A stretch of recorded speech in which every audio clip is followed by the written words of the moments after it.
Hey guys, this is Dr. Hub. In case you haven't subscribed, please do subscribe for updates. Pleural effusion and its types. So the types of pleural effusion, there are two.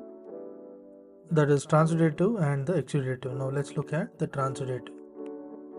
So under the transudative pleural effusion, it includes the congenital heart disease. So this congenital heart disease, this is nothing but, or the congenital heart failure, this is nothing but it is MC, that is the most common. Next is presence of cirrhosis. So cirrhosis is present as well as the nephrotic syndrome. So there is presence of nephrotic syndrome.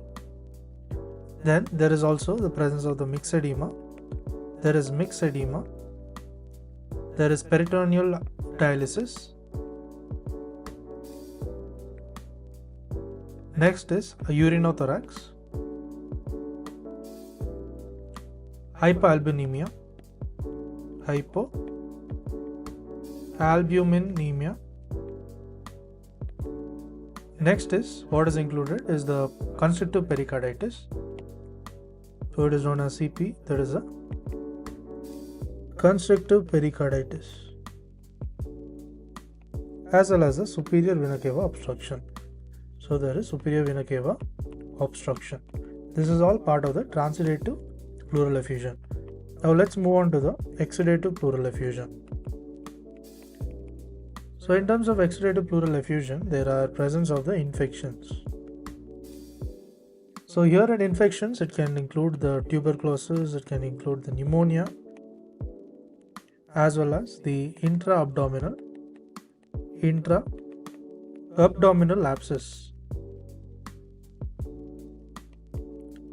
So intra-abdominal abscess or like the liver abscess.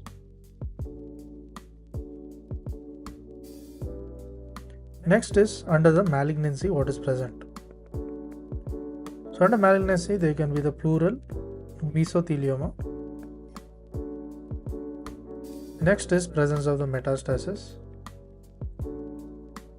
There is also the lymphoma which is present. Now let's move on to the CTD, that is a connective tissue disorders. So under the CTD, that is a connective tissue disorders, it includes the presence of SLE as well as a rheumatoid arthritis. And under drugs for the exudative pleural effusion, this can include the presence of amiodarone, then comes bromocriptine.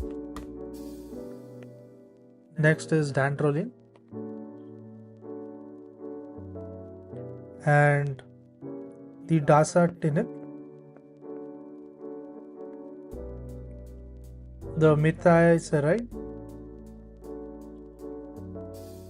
as well as the nitrofurantoin. So nitrofurantoin. Next is we look at the other causes. So others, it can be due to the pancreatitis, the asbestosis, the pulmonary embolism. Next is the hemothorax, the chylothorax, then the Meigs syndrome, the Dressler syndrome. This is important. So Dressler syndrome is nothing but it is a post myocardial infarction or the cardiac surgery. It is a post MI or the cardiac surgery. Next is the involvement of the yellow nail syndrome. So there is also the yellow nail syndrome. To learn and grow daily like this, please do subscribe.